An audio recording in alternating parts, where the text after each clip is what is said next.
Je m'appelle Rémi Dubois. J'ai 43 ans et j'ai passé les 12 dernières années à bâtir ma société de conseil à partir de rien. J'aide les startups à décoller, à transformer des idées en entreprises rentables. C'est un travail gratifiant et cela nous a assuré une bonne vie. Clotilde travaille dans le marketing chez Hachette et Associés, l'une de ces agences de taille moyenne qui gère les événements d'entreprise et les relations publiques. Nous avons un fils de 7 ans, Gabriel, qui est le centre de notre univers. Du moins, je pensais qu'il était le centre de nos deux univers. La soirée d'entreprise avait lieu à l'hôtel Le Bristol en centre-ville. Clotilde en parlait depuis des semaines, l'importance que cela revêtait pour sa carrière, la présence des associés seniors. Elle avait acheté une nouvelle robe, s'était fait coiffer, tout le nécessaire. J'étais fier de son ambition, fier d'être son mari. Cette fierté n'a duré que 47 minutes après le début de la soirée. J'étais debout près du bar, sirotant un Perrier, et regardant Clotilde charmer l'assistance. Elle était douée pour ça. Toujours. C'est alors qu'un homme s'approche de moi. Grand, costume coûteux. Ce genre de confiance qui vient du fait de n'avoir jamais entendu un « non ». Vous devez être Rémi, dit-il en me tendant la main. Amaury Lefebvre, je travaille avec votre femme. Je lui serre la main, je remarque que sa poignée est inutilement ferme. Enchanté de vous rencontrer, Amaury. Il jette un regard autour de la salle, puis revient à moi avec un sourire suffisant. Alors, vous êtes le mari dont tout le monde parle. Quelque chose dans son ton raidit mon ventre. Tout le monde parle de moi. Amaury se penche, et je peux sentir une eau de Colombe-Cher mélangée à du whisky haut de gamme. Laissez-moi vous donner un conseil gratuit, mon pote. La soirée de votre femme, ce n'est pas vraiment votre milieu. Ces gens, ce monde, c'est probablement au-dessus de vos compétences. Je sens ma mâchoire se crisper, mais je garde une voix stable. Ah oui? Regardez autour de vous, dit Amaury en désignant avec son verre. Voyez comme elle s'intègre ici. Comme c'est naturel pour elle. Certaines personnes sont faites pour de plus grandes choses. Certaines personnes dépassent leur environnement. La façon dont il a dit environnement en me regardant droit dans les yeux rend tout limpide. Ce n'était pas juste une petite discussion entre collègues arrogants. C'était un message. Amaury, dis-je doucement. Vous n'avez aucune idée de qui vous avez affaire. Il rit. Un vrai rire. Si, je sais, Rémi. Vous êtes le choix sûr. Le type fiable qui paie les factures pendant qu'elle court après ses rêves. Mais les rêves ont une façon de changer, n'est-ce pas? Avant que je ne puisse répondre, Clotilde apparaît à côté de nous, le visage rougi par le vin et la tension. Amaury, je vois que vous avez rencontré mon mari, dit-elle, mais quelque chose clochait dans son ton. Trop vif, trop forcé. Nous faisions juste connaissance. Répondit Amaury, sans jamais me quitter des yeux. Rémi m'expliquait son petit cabinet de conseil. Je n'avais jamais parlé de mon entreprise. La réalisation me frappe comme un coup de poing dans l'estomac. Il parlait de moi, de nous. Eh bien, dit Clotilde en passant son bras sous celui d'Amaury. La présentation va commencer. Amaury travaille sur cette campagne depuis des mois. Elle n'a pas passé son bras sous le mien. Elle n'a même pas regardé. C'est là que j'ai su. Debout dans cette salle de réception d'hôtel, voyant ma femme depuis 15 ans s'accrocher au bras d'un autre homme pendant qu'il me souriait comme si j'étais une blague. Je savais que mon mariage était fini. La question était, que allais-je faire? Cette nuit-là, je n'ai pas dormi. Pas du tout. Je suis resté allongé sur notre lit king size, fixant le plafond pendant que Clotilde prenait sa douche, fredonnant une mélodie que je ne reconnaissais pas. Quand elle est enfin venue se coucher, elle s'est endormie en quelques minutes. Tournée loin de moi, comme elle l'était depuis des mois sans que je le remarque. À 3h15 du matin, j'abandonne le sommeil et je descends en silence jusqu'à la cuisine. Mon ordinateur portable professionnel était sur le comptoir où je l'avais laissé. Et soudain, je me souviens de quelque chose qui me tracassait. Clotilde avait un deuxième téléphone. Elle appelait son appareil professionnel pour les communications avec les clients, mais elle le gardait comme un secret d'État. Je l'ai trouvé dans son sac à main près de la porte d'entrée, encore tiède d'une utilisation récente. L'écran de verrouillage affichait 2 messages manqués, tous deux provenant d'un contact enregistré sous le nom de AM Amaury Lefebvre. Mon cœur tambourinait contre mes côtes tandis que j'essayais de deviner son code. Notre anniversaire. Faux. L'anniversaire de Gabriel. Faux. Puis je me suis souvenu d'elle parlant de son numéro de pain de sa fraternité universitaire à Sciences Po. 4 chiffres. Je les ai composés. Le téléphone s'est déverrouillé. Les messages étaient là. Envoyés il y a à peine 1 heure pendant que j'étais éveillé à l'étage. AM. La soirée était parfaite. Voir son visage quand je lui ai parlé de ta trajectoire n'avait pas de prix. Clotilde, tu as été cruelle. Je me suis presque senti mal pour lui. Presque. AM, ne sois pas faible maintenant. Nous en avons parlé. Il te retient de tout ce que tu mérites. Clotilde, je sais. C'est juste plus difficile que je ne le pensais. AM? La conférence à Nice est dans 3 semaines. Le moment idéal pour officialiser les choses. Ma main tremblait tandis que je faisais défiler les messages plus anciens. Des semaines de messages. Peut-être des mois. Photos de chambres d'hôtel, blagues sur mes histoires d'affaires ennuyeuses, des projets qui ne m'incluaient pas. Mais le pire était un message vocal d'il y a 2 jours. J'ai hésité, puis j'ai appuyé sur lecture, maintenant le volume bas. C'était la voix de Clotilde, mais pas celle que je connaissais.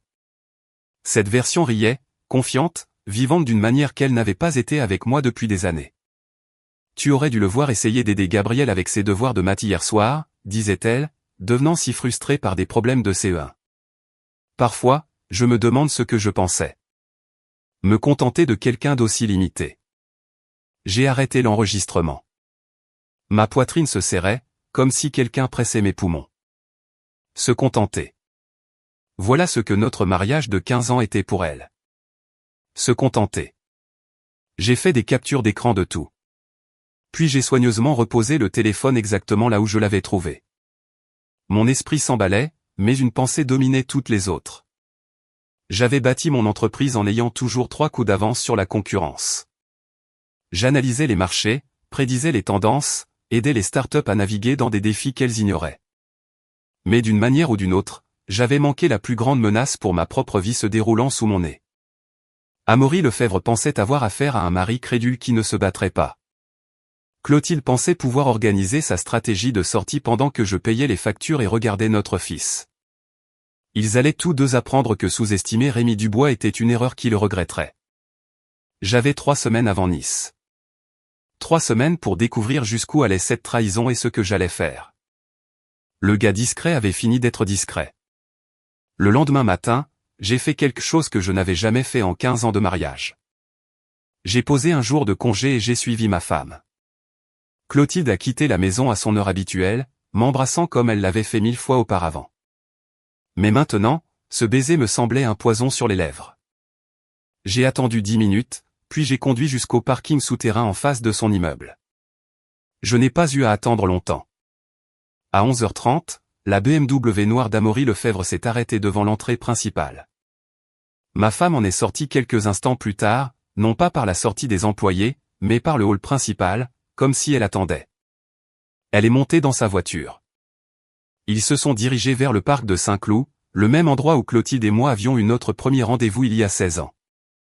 J'ai regardé de loin tandis qu'ils étaient assis sur un banc, sa tête sur son épaule, sa main caressant ses cheveux. C'était intime d'une manière qui me disait que ce n'était pas nouveau.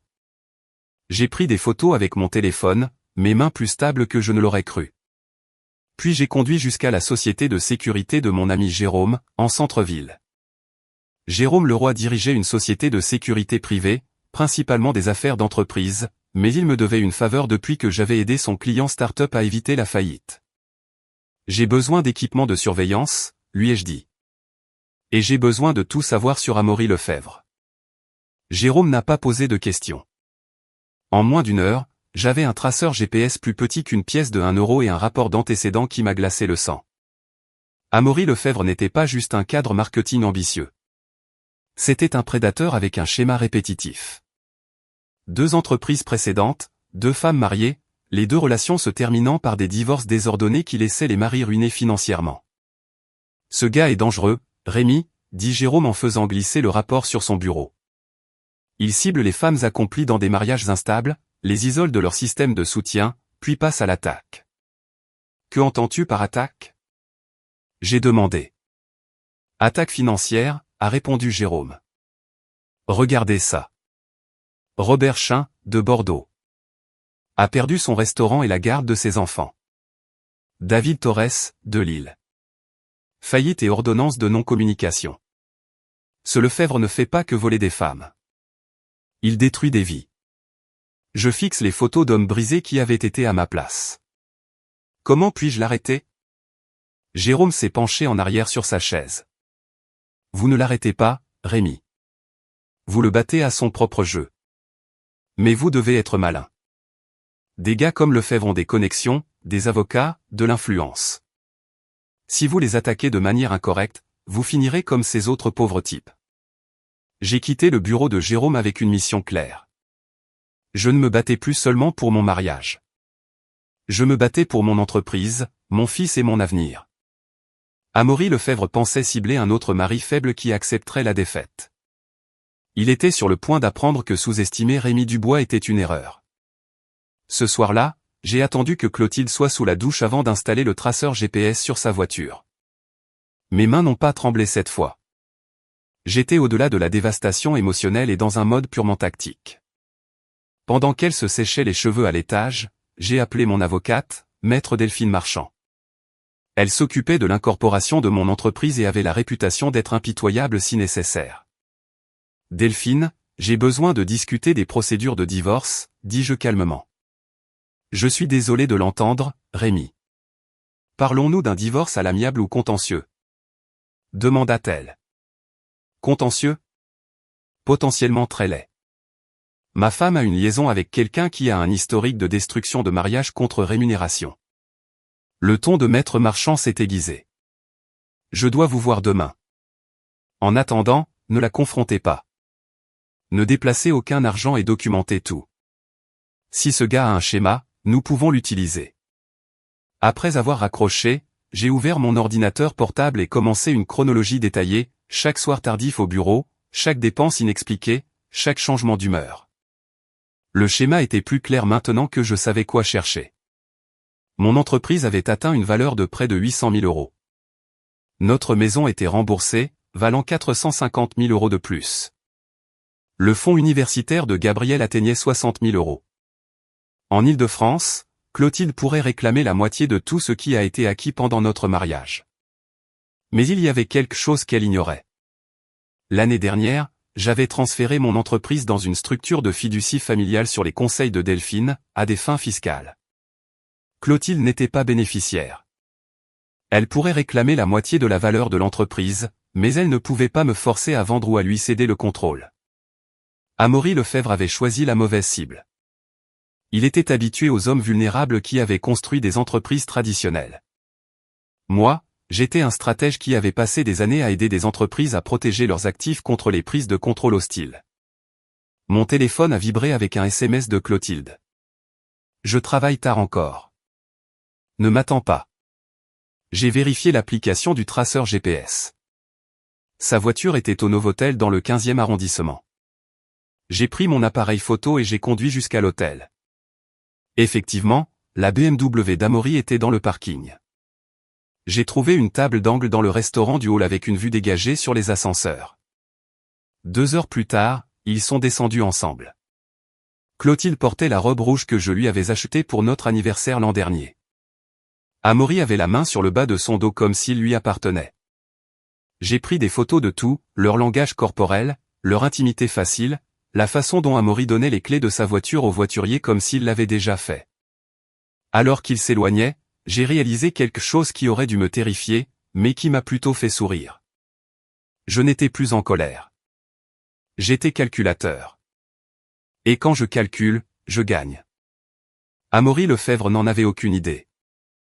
Il venait de déclarer la guerre à quelqu'un qui se spécialisait dans le redressement de situations en difficulté. La partie était lancée. Rencontrer maître Delphine Marchand le lendemain matin ressemblait à une préparation à la guerre. Son bureau dans le 8e arrondissement donnait sur la ville. Tout en verre et en acier. Le genre d'endroit où les batailles sérieuses sont planifiées et remportées. Rémi, ce que vous avez découvert sur Amaury Lefebvre change tout. Dit Delphine, examinant le rapport d'antécédents que Jérôme avait compilé. Ce n'est pas seulement de l'adultère. C'est une prédation financière systématique. Elle a étalé des documents juridiques sur sa table de conférence en acajou. Voici ce que nous allons faire. Premièrement, nous allons transférer tous vos actifs commerciaux dans une fiducie irrévocable. Votre fils Gabriel en sera le bénéficiaire avec vous comme fiduciaire. Clotilde ne peut pas toucher ce à quoi elle n'a jamais eu légalement accès. Est-ce légal? Demandai-je. Parfaitement légal. L'entreprise était la vôtre avant le mariage, et la structure fiduciaire est pour des raisons de fiscalité et de planification successorale. C'est exactement ce que je recommanderais à tout chef d'entreprise de votre âge, répondit Maître Marchand avec un léger sourire. Le fait que cela vous protège du stratagème de Lefebvre n'est qu'une heureuse coïncidence. Ensuite, elle a sorti des formulaires de transfert bancaire. Nous allons également ouvrir de nouveaux comptes dans une autre banque. Vous conserverez le minimum requis sur les comptes joints pour éviter les soupçons, mais vos véritables actifs seront protégés. J'ai signé document après document, ayant l'impression de construire une forteresse autour de tout ce que j'avais créé. Mais il ne s'agissait pas seulement d'argent. Il s'agissait d'assurer que l'avenir de Gabriel reste sécurisé, indépendamment de ce que sa mère choisirait de faire. Maintenant, pour la stratégie offensive, poursuivit Delphine. J'ai contacté les autres victimes du stratagème de Lefebvre. 2 d'entre elles sont prêtes à témoigner de son schéma de comportement. Nous allons déposer une plainte civile contre lui pour complot en vue de commettre une fraude. Peut-on faire ça? Demandai-je. Nous pouvons essayer. Au minimum, cela le mettra sur la défensive et exposera ses méthodes. Plus important encore, cela enverra un message à Clotilde sur le genre d'homme avec qui elle est réellement impliquée. Cet après-midi-là, j'ai allé chercher Gabriel à l'école. Mon fils de 7 ans bavardait de sa journée, complètement ignorant que son monde était sur le point de changer. Nous nous sommes arrêtés pour une glace, et je me suis surpris à tout mémoriser, son rire, la façon dont il avait du chocolat sur le nez, combien il me faisait confiance. « Papa, pourquoi as-tu l'air triste ?» demanda Gabriel, étudiant mon visage avec ses yeux perspicaces qui me rappelaient tant sa mère. « Je réfléchis juste à des trucs de boulot, mon grand, dis-je en lui ébouriffant les cheveux. Rien dont tu doives t'inquiéter. Mais en privé, je pensais à comment le protéger de la tempête qui s'annonçait. Clotilde pensait pouvoir s'en aller avec la moitié de tout et recommencer avec Amaury Lefebvre. Ce qu'elle ne réalisait pas, c'est que j'avais passé toute ma carrière à aider les gens à naviguer dans les crises. Et j'avais appris que la clé de la survie était d'avoir toujours 3 coups d'avance sur le désastre. Lefebvre avait peut-être détruit d'autres familles, mais il n'affronterait jamais quelqu'un qui comprenait la stratégie commerciale comme moi. Chaque mouvement que je faisais maintenant était calculé pour protéger ce qui comptait le plus, l'avenir de mon fils et ma capacité à rester son père. Le consultant discret allait leur montrer à tous deux à quoi ressemble le vrai pouvoir. La réunion parents-professeurs était censée être de routine. Clotilde et moi avions fait cette même danse chaque semestre depuis que Gabriel avait commencé la maternelle, mais rien ne semblait plus de routine.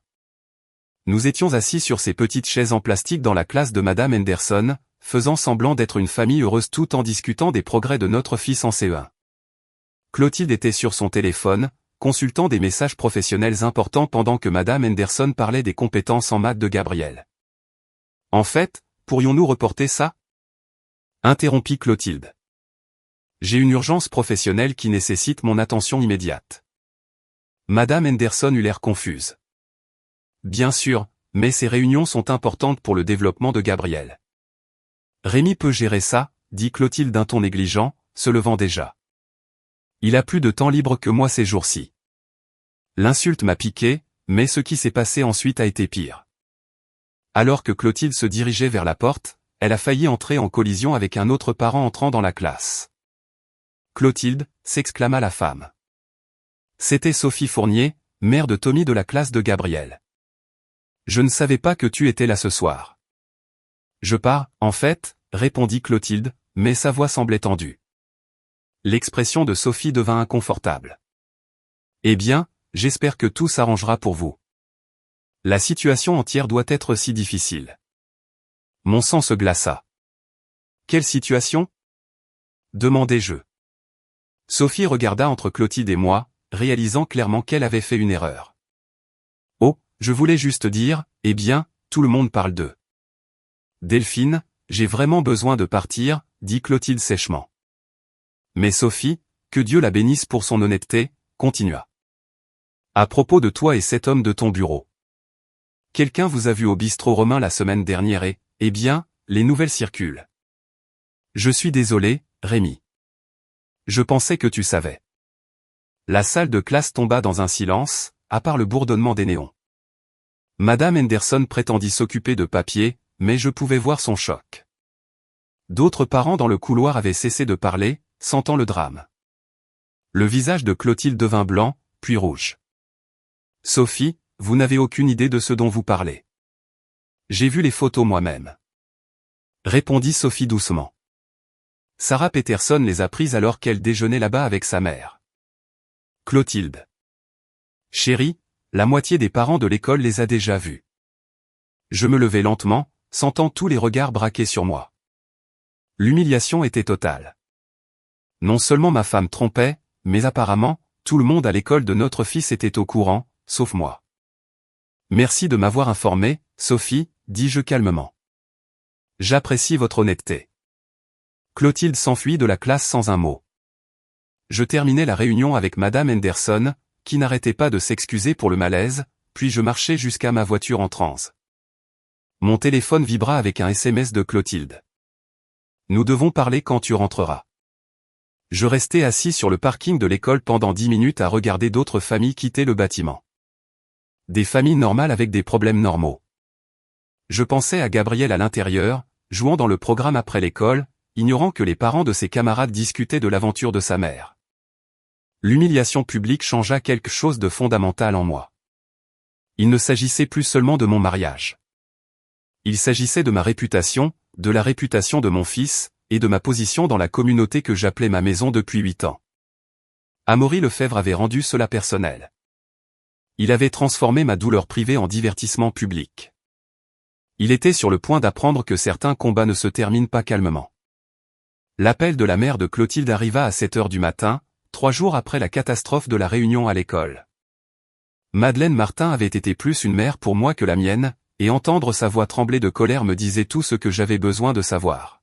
« Rémi, mon chéri, j'ai besoin de te voir, dit-elle, sans Clotilde. Peux-tu venir ce matin ?» Madeleine vivait dans la même maison où Clotilde avait grandi, une modeste maison à 2 étages à Meudon avec un jardin qui avait connu 40 ans de soins attentifs. Quand j'arrivai, le mari de Madeleine, François, m'attendait dans le salon, son visage habituellement jovial marqué de lignes dures. « Assieds-toi, mon fils, dit François en désignant le canapé où j'avais regardé d'innombrables matchs de rugby au fil des ans. Nous devons parler. Madeleine apporta du café, ses mains tremblant légèrement en posant les tasses. Rémi, nous savons pour Amaury Lefebvre. Jennifer Fournier m'a appelé hier. Elle pensait que nous devions l'apprendre d'un ami plutôt que par les potins de voisinage. Je sentis mon cœur sombrer. L'humiliation s'étendait au-delà des parents d'élèves. Nous avons confronté Clotilde hier soir, continua François, exigeant qu'elle nous dise la vérité. Ce qu'elle nous a dit nous a rendus malades. Madeleine s'assit à côté de son mari, les larmes se formant déjà dans ses yeux. Elle dit, vous deux, vous vous êtes éloignés depuis des années. Que vous ne comprenez pas ses ambitions professionnelles. Que Amaury l'a fait se sentir à nouveau vivante. A-t-elle mentionné son historique? Demandai-je, les autres mariages qu'il a détruits. La mâchoire de François se serra. Nous lui avons parlé de la vérification des antécédents que tu as partagés avec nous. Elle a dit, vous inventez des choses par jalousie. Elle nous a traités de naïfs pour avoir cru à des accusations désespérées. La trahison me frappa comme un coup physique. Clotilde avait retourné mes propres beaux-parents contre mes preuves. Leur faisait douter de leur jugement pour me soutenir. Mais voilà la chose, dit Madeleine en tendant la main pour prendre la mienne. Nous te connaissons depuis 16 ans, Rémi. Nous t'avons regardé bâtir ton entreprise à partir de rien. Vu comment tu aimes notre petit-fils. Témoin de ton caractère dans les moments difficiles. Nous savons qui tu es. Clotilde est notre fille, ajouta François. Mais elle a tort à ce sujet.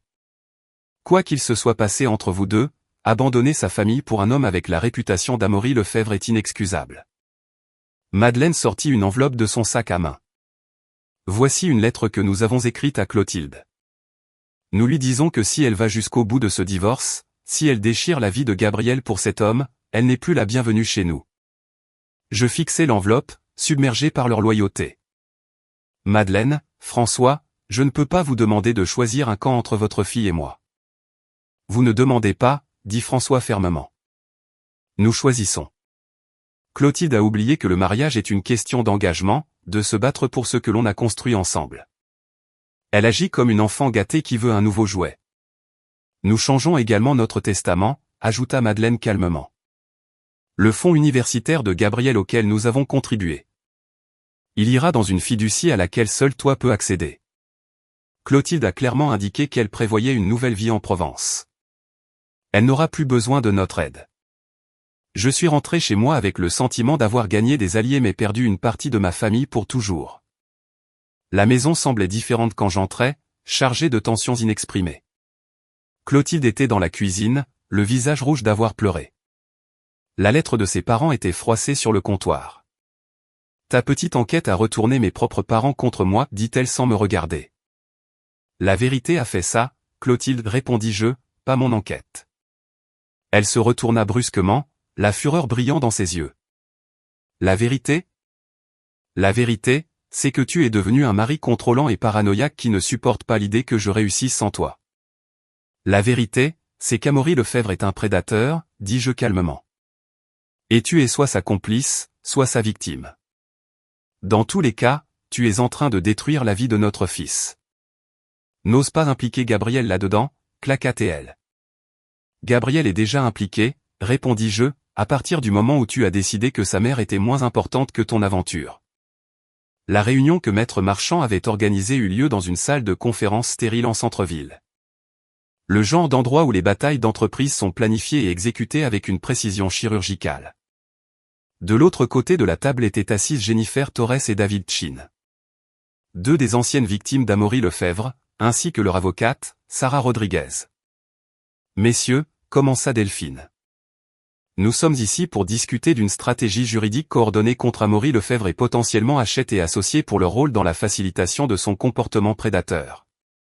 Jennifer Torres parla la première. Sa voix était ferme, mais je pouvais voir la douleur dans ses yeux.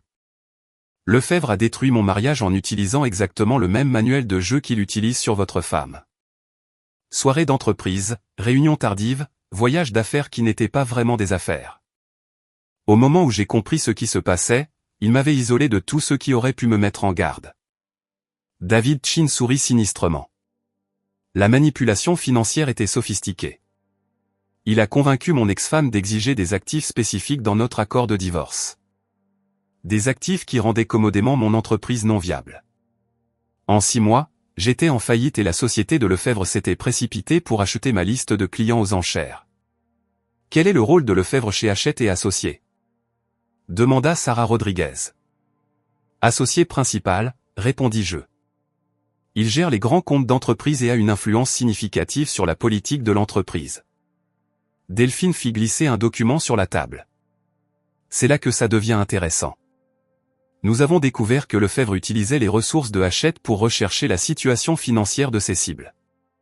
Base de données d'entreprise, vérification de crédit, évaluation d'entreprise, tout cela accessible sous prétexte de développement de clientèle potentielle. C'est de l'espionnage d'entreprise, dit Sarah en étudiant les papiers. Nous pouvons déposer des plaintes auprès du barreau et de la direction des agences réglementaires. Jennifer se pencha en avant. Mais pour ce qui est de l'empêcher de détruire une autre famille. Votre femme pourrait écouter si elle comprend un schéma. Ma femme pense que nous inventons tout, admis-je.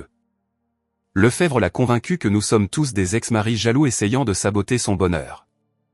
Alors nous lui montrons la documentation qu'elle ne peut pas rejeter, dit David. Les relevés bancaires, les documents judiciaires, les témoignages sous serment, rendons-lui impossible de prétendre ignorer. Delphine ouvrit sa mallette et en sortit un dossier épais. J'ai préparé un dossier complet sur les activités de Lefebvre.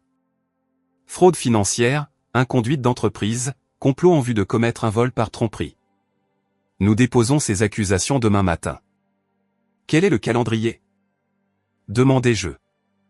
Hachette et Associés recevra la plainte avant midi, répondit Delphine.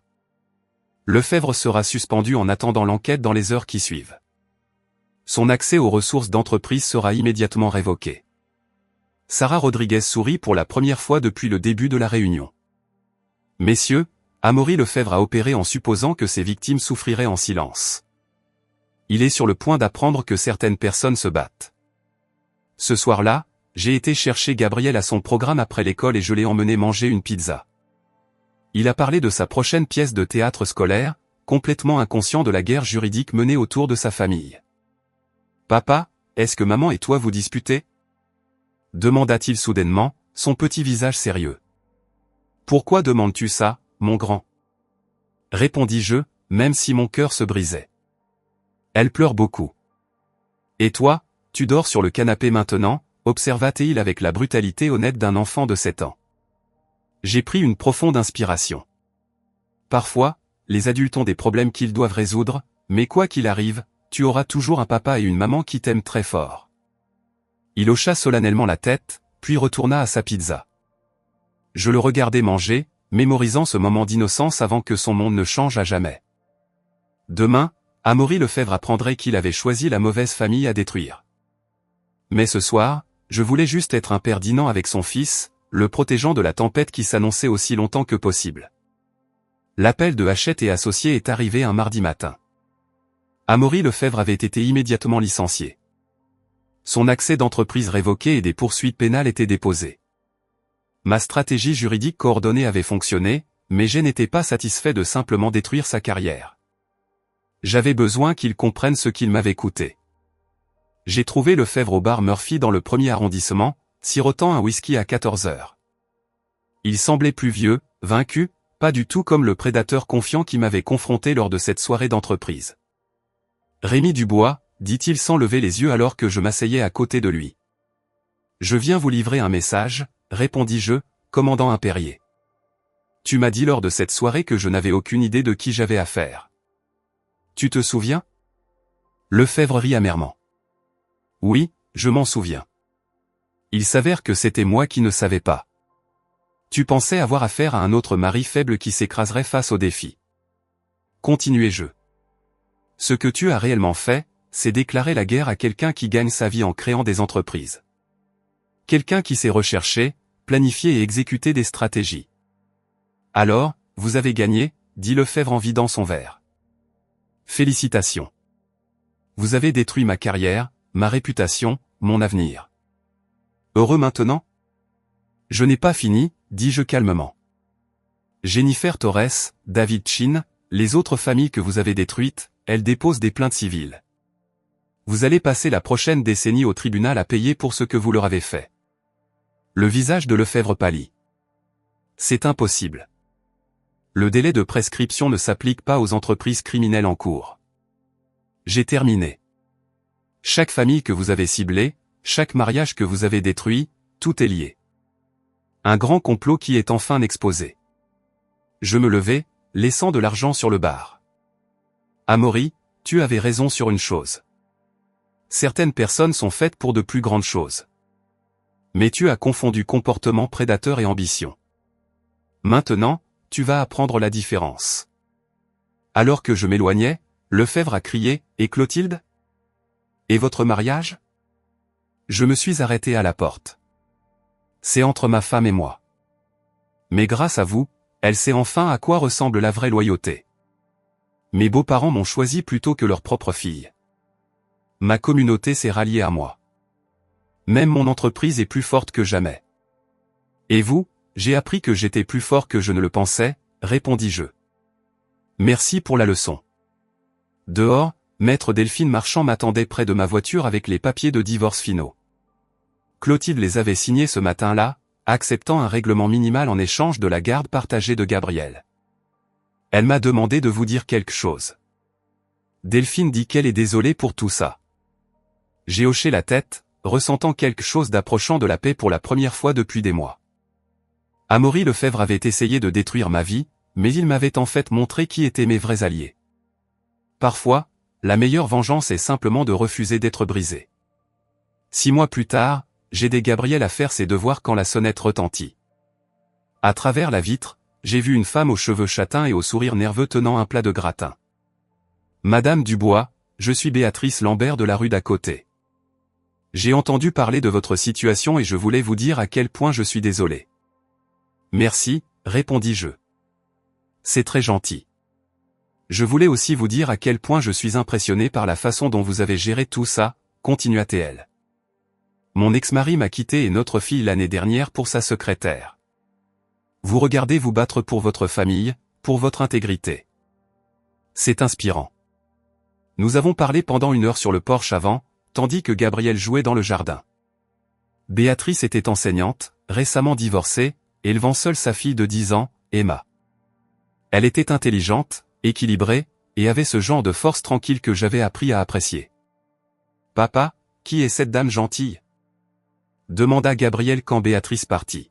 « Une nouvelle amie, répondis-je, et je réalisai que j'avais hâte de la revoir. Mon entreprise avait doublé de taille grâce à la publicité de l'affaire Lefebvre. D'autres chefs d'entreprise qui avaient traversé des divorces difficiles recherchaient mes services, faisant confiance à quelqu'un qui comprenait leurs défis. Clotilde avait déménagé à Marseille pour un nouvel emploi, rendant visite à Gabriel un week-end sur 2.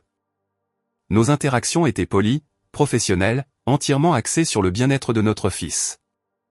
La colère s'était estompée, remplacée par quelque chose comme de la pitié pour ce qu'elle avait perdu. Amaury Lefebvre était en prison, purgant 18 mois pour fraude d'entreprise et complot. Les poursuites civiles lui avaient tout coûté. Sa maison, ses économies, même son diplôme d'avocat lui avait été retiré. « Papa, dit Gabriel un soir alors que je le bordais. Est-ce que tu es heureux maintenant ? Oui, mon grand, répondis-je, surpris de réaliser que c'était vrai. Je crois que oui. Bien, dit-il avec lassitude. Tu mérites d'être heureux. 3 mois plus tard, Béatrice et moi sommes allés dîner. 6 mois après cela, elle et Emma ont rejoint Gabriel et moi pour le déjeuner de la Toussaint. 1 an plus tard, elle a dit oui quand je l'ai demandé en mariage. Nous avons eu un petit mariage dans le jardin des Martins, à Meudon. Ils sont devenus grands-parents pour la fille de Béatrice aussi. Prouvant que parfois, les familles que nous choisissons sont plus fortes que celles dont nous sommes issus. En regardant en arrière, Amaury Lefebvre pensait m'enseigner une leçon sur le pouvoir et la manipulation. Au lieu de cela, il m'a enseigné la résilience, la loyauté et la différence entre être silencieux et être faible. Certains hommes se brisent lorsqu'ils sont mis à l'épreuve. D'autres découvrent qu'ils étaient plus forts qu'ils ne l'avaient jamais su. J'étais reconnaissant de découvrir de quel genre j'étais. Just because you asked nicely.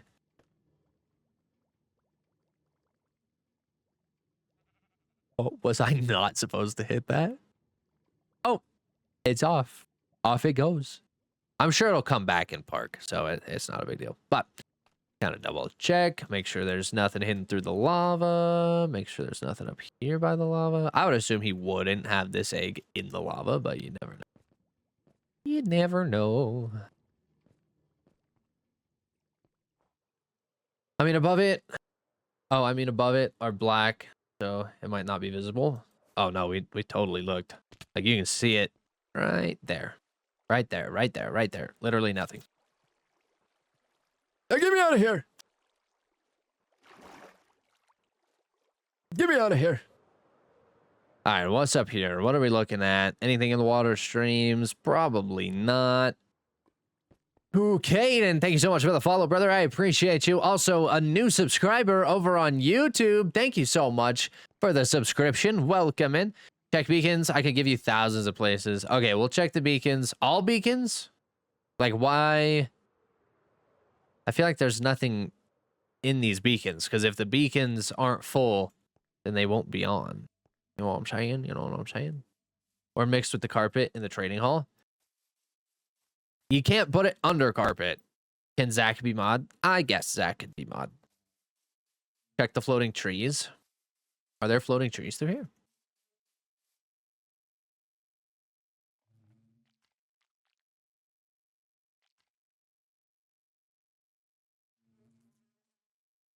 By the beacon? What do you mean? Over this? Oh, this floating tree. I see what you're saying. Possible. Possible. Nothing is out of question here. I don't see it there. We should probably get like some night vision so we can kind of get a better idea of what this looks like in here. He might have it hidden up a little bit taller. I don't see anything.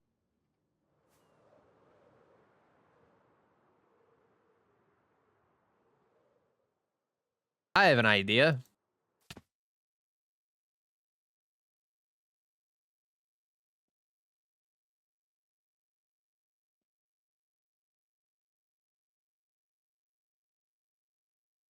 There, you're done. You're done. Now you're not even in my live stream, so...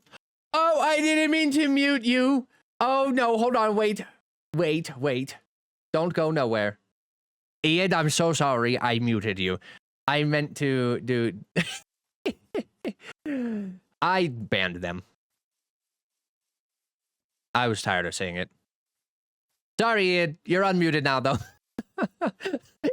Ian was a civilian casualty. I was like, wait, you did the wrong person? Yeah, I blocked them.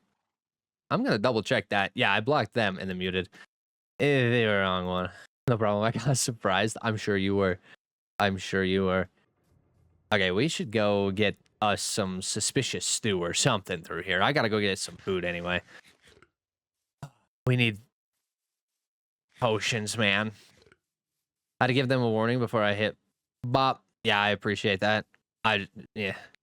I am the only one who will do that. I will ban them, block them, do whatever I need to. But they were just getting on my nerves. And I'm sure they were getting on everybody else's nerves. Where was the egg hidden at your base? It was up in a tree over by my vault door. Okay, I'm getting distracted. Let's keep searching. Keep searching. He said screw it. Yep. Well, very much so. They were here for a while before you popped in. I think we were all done. Yeah. Yeah, they were being obnoxious. Almost as obnoxious as that. Ow. What are you doing? Where is he going to give us a hint?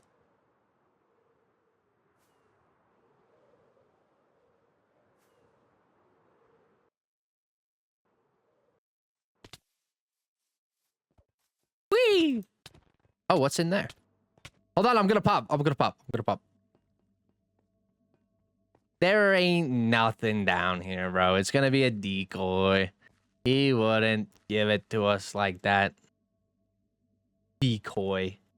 Just as